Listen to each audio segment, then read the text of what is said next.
Right, we now come to Prime Minister's questions.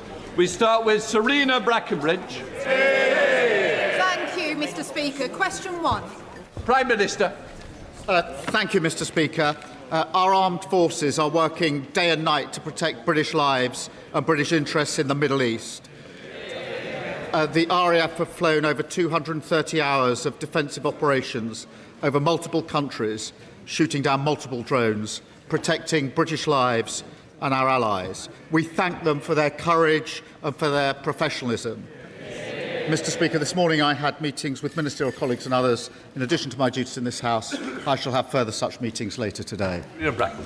Prime Minister, strengthening Britain's defence capability and rebuilding our industrial base has never been more important. Can the government's £1 billion helicopter investment with Leonardo UK support skilled jobs across the UK, including Tata Steel in Wensfield and My Supply Chains in Wolverhampton North East, where we are immensely proud of our Black Country steel and manufacturing heritage? And will the Prime Minister ask relevant ministers to meet me to discuss securing more of those good jobs in Wolverhampton and Willenhall? Prime Minister. I can thank my honourable friend and very happy to arrange the meeting that she is asking for. Our £1 billion investment in new helicopters is good news for steelmakers in her constituency and secures thousands of jobs across the United Kingdom. Mr Speaker, we're making defence an engine for growth. Jobs building helicopters, new Typhoons in the northwest, new frigates, creating a decade of shipbuilding on the Clyde. A Labour government investing in our armed forces. Leader of the Opposition, Kemi Badenoch. Thank you, Mr Speaker. Why does the Prime Minister think now is the right time to increase the cost of petrol? Prime Minister. Mr Speaker, we are not increasing the cost of petrol.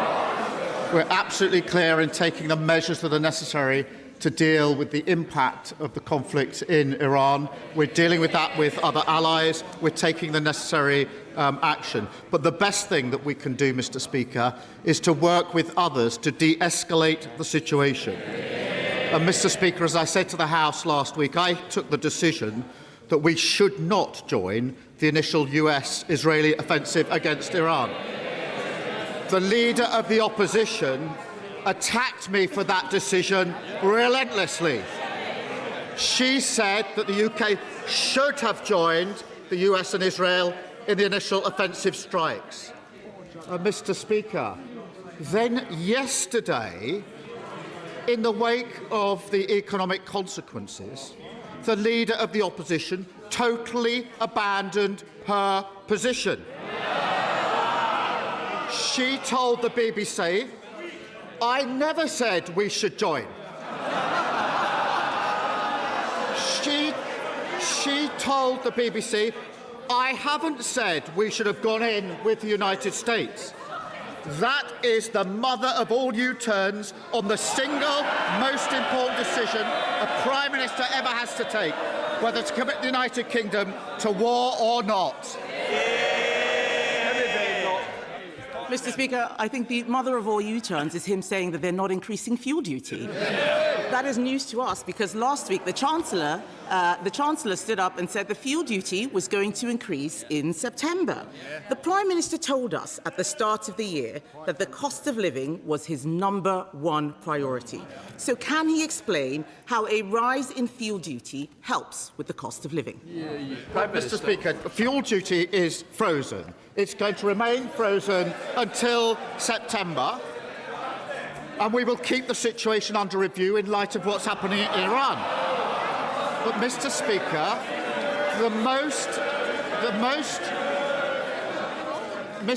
the most important issue is de-escalating the situation.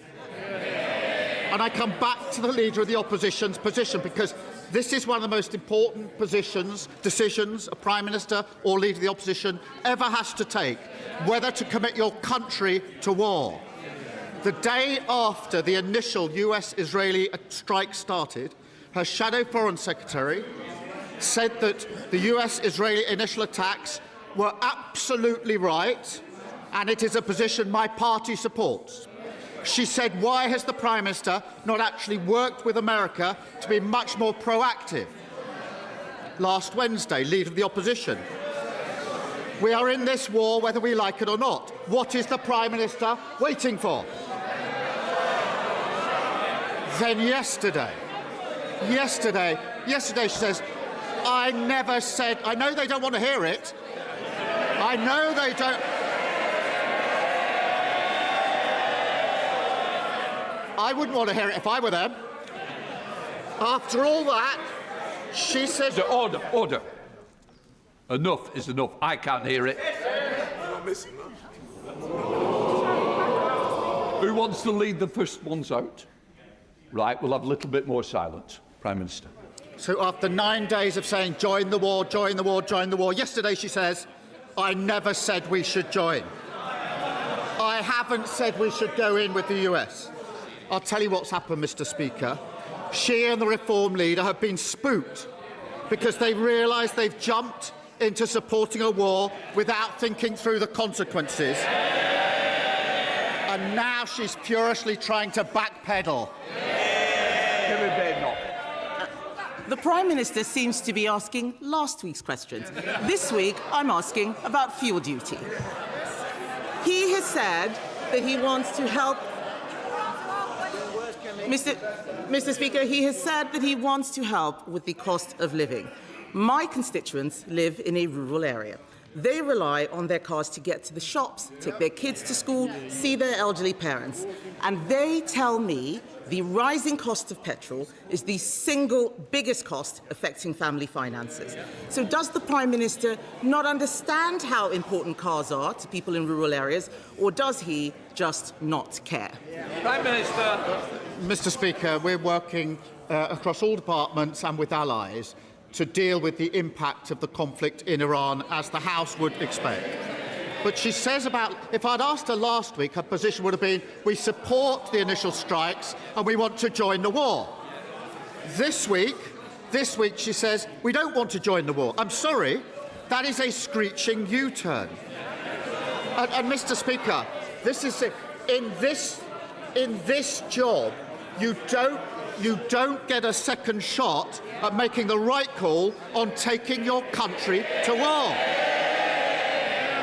If she were Prime Minister, Mr. Speaker, we would be in the war, and she would be coming back to Parliament a week later to say, oh, sorry, I got that one wrong. Order.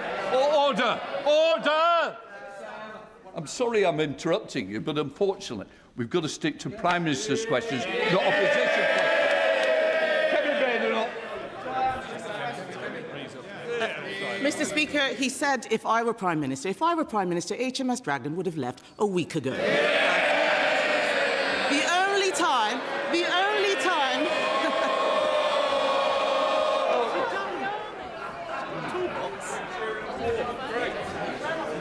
Mr. Speaker, the only time he's taken decisive action was stopping Andy Burnham from standing in the by-election.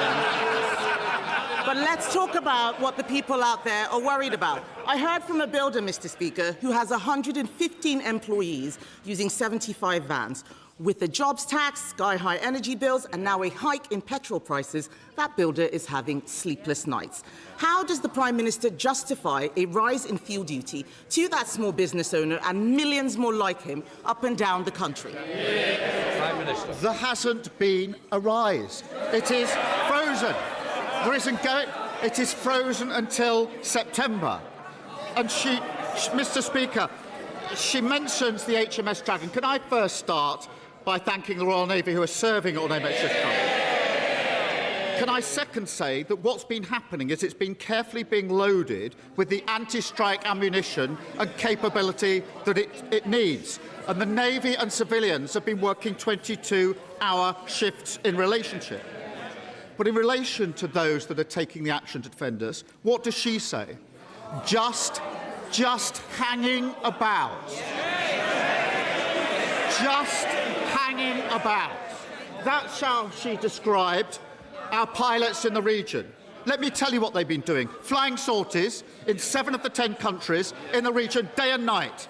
taking out incoming strikes, protecting the lives of others whilst risking their own. If she had any decency, she'd get up and she would apologise. Mr. Speaker. Oh, hang on. I think they should wait for it. Mr. Speaker, I have never criticised our armed forces. I have criticised him. Order. Mr. Swallow, you're going out. I've had enough. Week in, week out. Either leave or I'll name you. Mr. Speaker, I have never criticised our armed forces. I am criticising him and his decisions. And let me remind the House, Mr. Speaker, about his record on the armed forces. This is the same man who worked with Phil Shiner, a traitor to this country, who made up evidence to put our soldiers in prison for crimes they didn't commit. That is his record, so I won't take any lectures from him. And by the way, military families are also worried, the ones in this country, about petrol prices. He's got nothing to say on that. And there's another group of people, Mr. Speaker, who have been hammered by this government. Farmers. I spent all last year telling the Prime Minister that his family farms tax was killing British farming. Now, those farmers are being punished with higher fuel prices. Does the Prime Minister think that's fair? So, Mr. Speaker, no apology to our pilots who are risking their lives. And I'm not going to take lectures from someone who says we should join the war, and a week later says, "Can I change my mind? I got that wrong." It is deeply embarrassing. And she's not the only one. Mr. Speaker, last week she's not the only one, the leader of Reform. We should be part of this with the US and the Israelis. We have to get rid of the regime. We should do all we can to support the operation. I make that perfectly clear, he said. Until yesterday, screeching U-turn, we shouldn't get ourselves involved in another foreign war. Two parties packed with failed Tories, led by leaders who are not fit to be Prime Minister. Mr. Speaker, he doesn't want to talk about fuel duty because he has got absolutely no answers. The Conservatives are on the side of farmers. We are also on the side of drivers. We froze fuel duty every year from 2011, and in fact, we cut it in 2022 because we care about the cost of living. Labour think drivers are a cash cow. And now, Mr. Speaker, they think that drivers are a cash cow, and now they're hiking fuel duty for the first time in 15 years. Everyone in this House knows the pattern. First, he'll march his backbenchers up the hill. Then they'll be forced to defend fuel duty rises in the local elections. Then there'll be another humiliating U-turn. So why doesn't the Prime Minister just stand up, admit he's got it wrong again, and scrap the fuel duty hike now? Mr. Speaker, in the last 2 weeks, I've made two of the most important decisions a Prime Minister can make. The first is that we should not join the war in Iran. The second is we should protect British lives and the British national interest. The leader of the opposition decided that we should join the war against Iran. A week later, that we should not join the war against Iran and to insult our armed forces. She has utterly disqualified herself from ever becoming Prime Minister. Thankfully, she never will.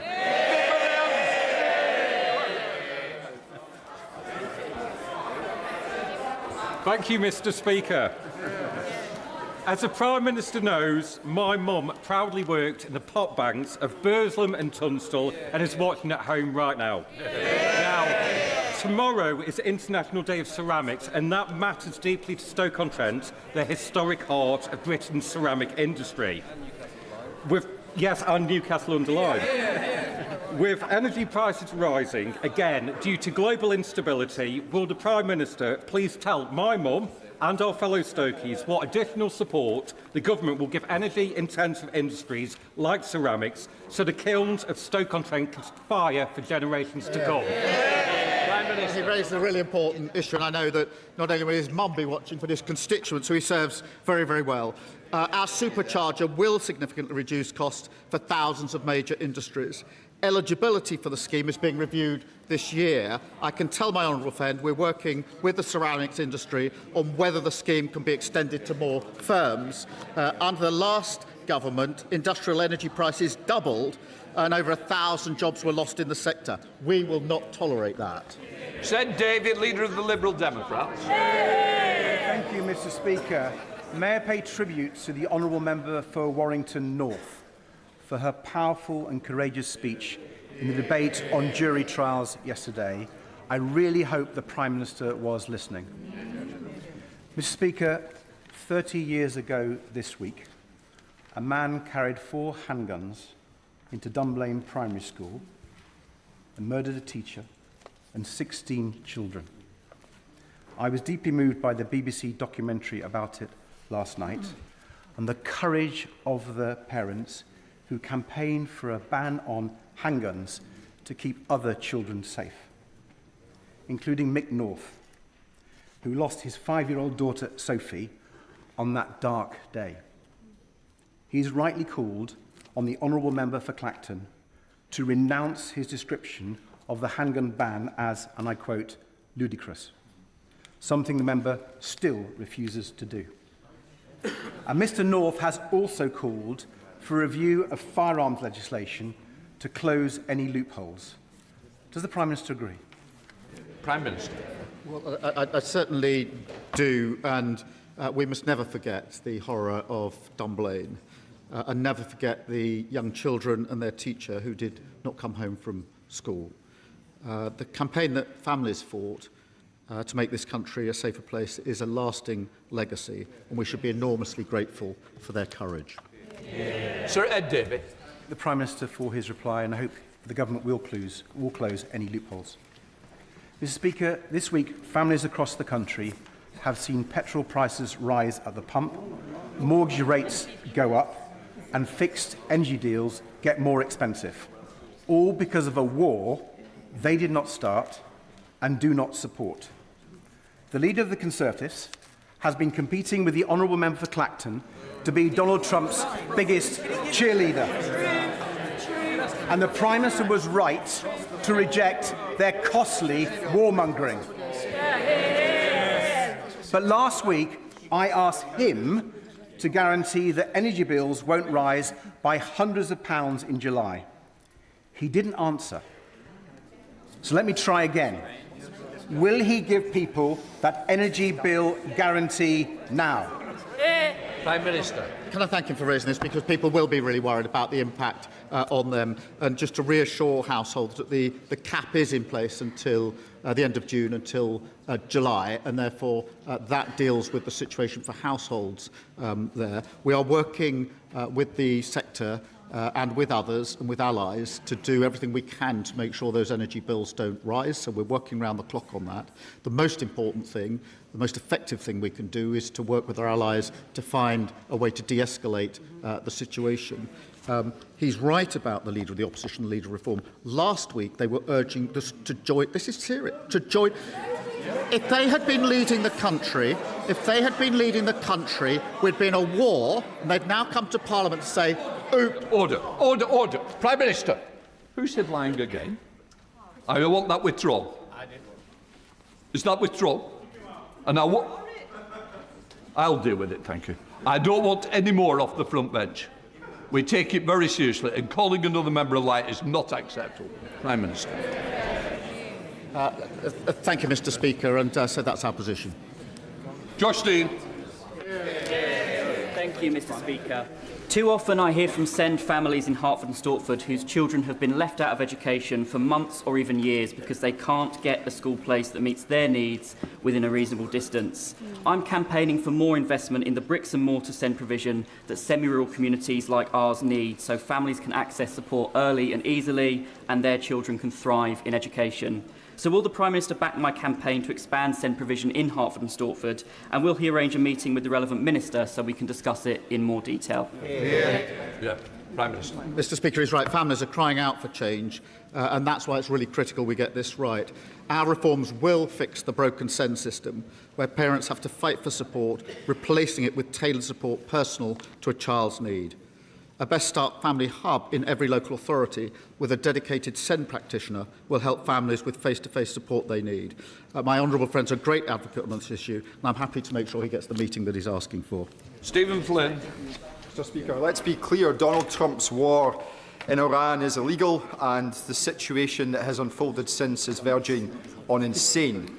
Oil is falling from the skies, sewers are exploding, the IRGC is indiscriminately attacking civilians across the region, cargo ships and potentially even mining the Strait of Hormuz, the economic consequences of which will be stark for the global economy but for every single person living on these isles too. And whether the Prime Minister accepts it or not, he did indeed take us into that war when he allowed the Americans to use UK bases just last week. But I have a specific question.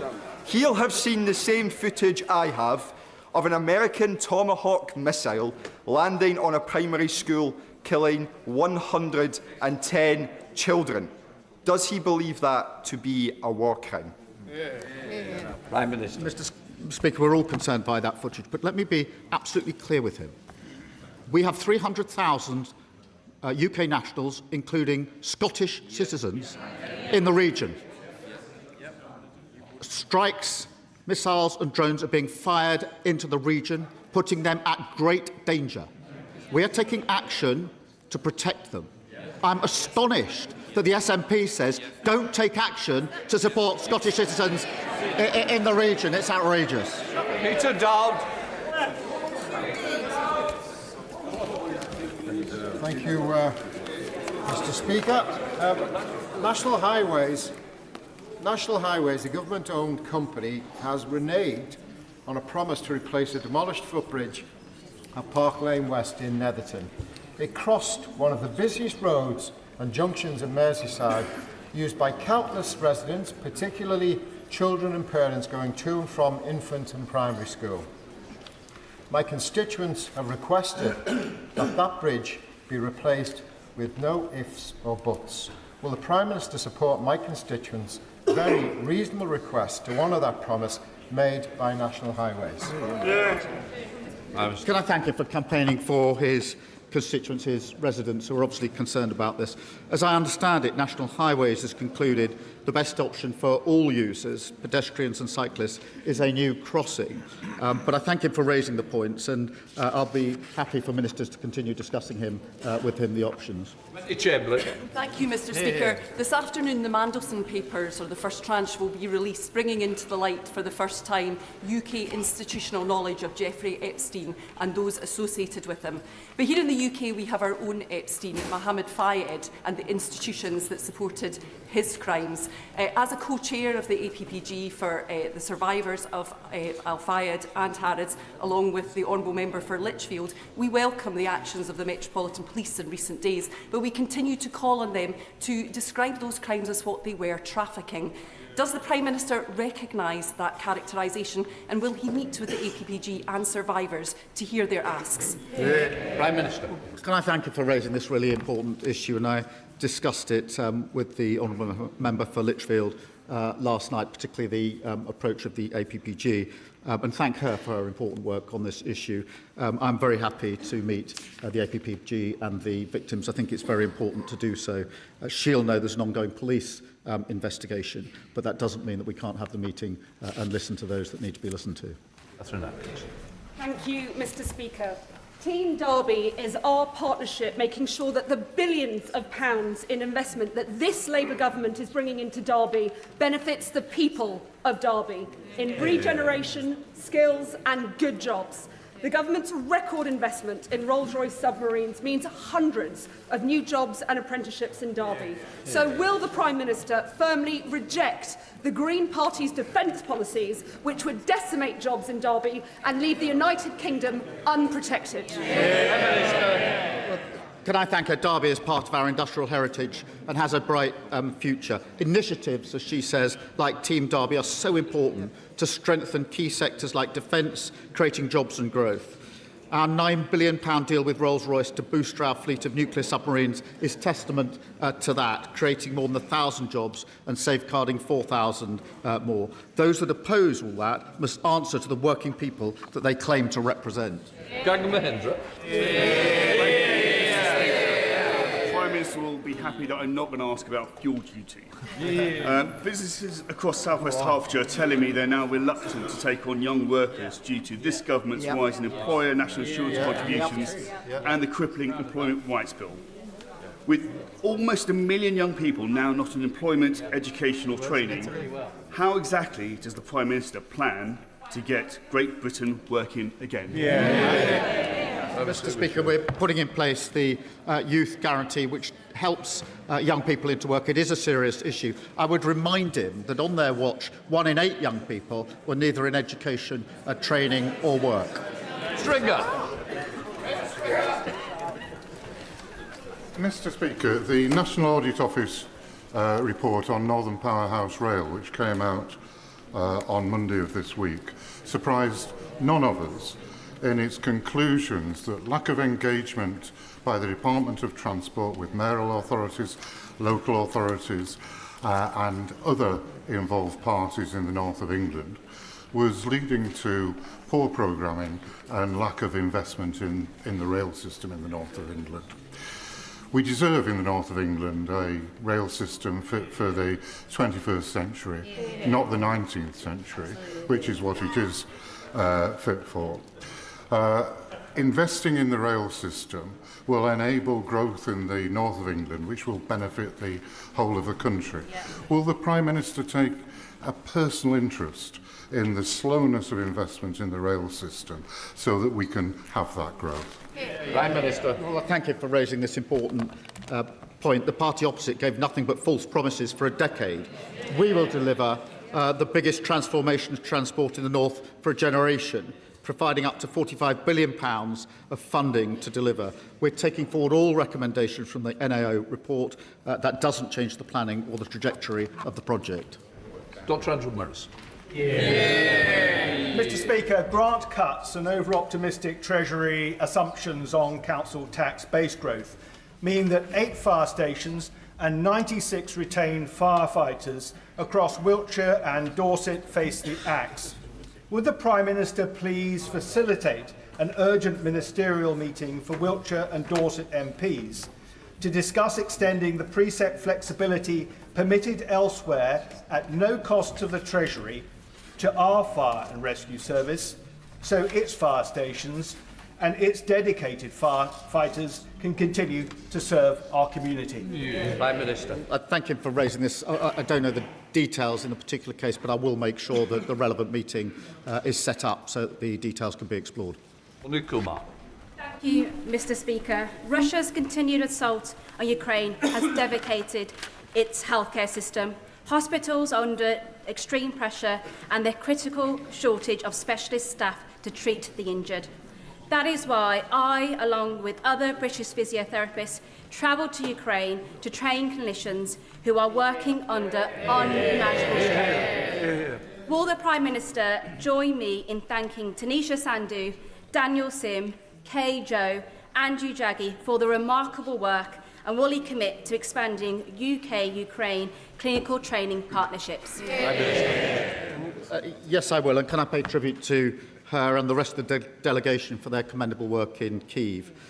We recently announced a new package of support for Ukraine, enabling highly skilled British surgeons, nurses and physiotherapists to mentor Ukrainian clinicians treating complex battlefield injuries. Mr. Speaker, on one of my recent trips to Kyiv, I went to one of the hospitals where they were treating the burns of those returning from the front line, and it was humbling to see the work that was being done, and I was extremely proud to know that the UK was helping in treating those who had such awful burns. Kirsty Black. Westminster's tax on Scotland's energy is holding back investment, and it's costing thousands of families their livelihoods. After months of refusing to do so, the Chancellor has finally now said she is committed to change. So will the Prime Minister confirm to the House today when the OGPM will be introduced to provide certainty for jobs certainty for investment and, crucially, certainty for energy security. Prime Minister. Speaker, we all want certainty for energy security, and oil and gas will be part of the mix for many years to come. I'd remind her that 70,000 jobs were lost under the SNP and Conservatives in the last decade. We want energy security. We see new nuclear as part of that energy security. And what the SNP do? They block it. Thank you, Mr. Speaker. Silently and in semi-secrecy, London and the southeast of England are experiencing the largest mass eviction by a private landlord in decades. Criterion Capital have issued at least 130 no-fault evictions across their portfolio, including in Britannia Point in Collier's Wood in my constituency. Those affected have done nothing wrong. They have paid their rent, looked after their homes and worked hard. They are simply victims of a voracious landlord who always wants more. Will the Prime Minister ensure that in the final weeks before the abolition of no-fault evictions, his government do all they can to hold Criterion Capital to account? Can I thank you for raising this case? Renters should have security, and I condemn any unfair evictions. I'm proud, Mr. Speaker, to be abolishing Section 21, a practice that's pushed thousands of renters into homelessness. And I'll make sure the Housing Minister looks at the case that she's raised. Graham Stewart. Thank you, Mr. Speaker. Rural residents in Beverley and Holderness are reeling under the impact of higher fuel prices. Yet 2 days ago, the Chancellor said that in September, fuel duty would go up. So my constituents want to know, as the Leader of the Opposition repeatedly asked, is that fuel duty going to go up in September and add to the misery of my constituents or not? Prime Minister, for once in this place, give the House and the people of this country an answer. Yes or no? Fuel duty is frozen. It'll be frozen until September. In light of what's happening in Iran, of course we'll look carefully at the situation. But his constituents need to know, and it's right that they know, that it's frozen until September, not fear-marking. Martin Rhodes. Thank you, Mr. Speaker. The devastating fire on Union Street in Glasgow has destroyed small businesses and an iconic part of the city's heritage. But the exceptional skill and courage of our emergency services prevented an even greater tragedy. We need a rapid, thorough investigation with urgent implementation of recommendations. Local businesses, commuters and residents are already feeling the impact, and recovery must be a shared priority. Will the Prime Minister join me in thanking our emergency services and supporting efforts to rebuild this vital part of Glasgow? Prime Minister. Can I thank him for raising this devastating incident for Glasgow? My thoughts, and I'm sure everybody's thoughts, are with those who've seen their businesses and their livelihoods destroyed. Can I thank the emergency services who responded so quickly to the situation? And the people of Glasgow have seen far too many historic buildings suffer terrible fires over the last few years. And that's why we're investing to protect heritage buildings in England. But we'll keep a careful eye on the situation that arises. Stephen Gatlin. Mr. Speaker, yesterday in the Welsh Senate, a secret Whitehall memo was called out by its members that showed this government's attitude to devolution, a muscular unionism that Boris Johnson would have been proud of. So can I ask the Prime Minister, when Scottish and Welsh voters go to the polls, will he respect that decision? And furthermore, what is it about those elections that so seems to terrify him at the moment? Prime Minister. Well, Mr. Speaker, I'm not going to make any apologies for spending more money in Scotland or in Wales to improve people's lives. There's been record investment under this government into Scotland. The question is, where's the money gone, John? Ken Craft.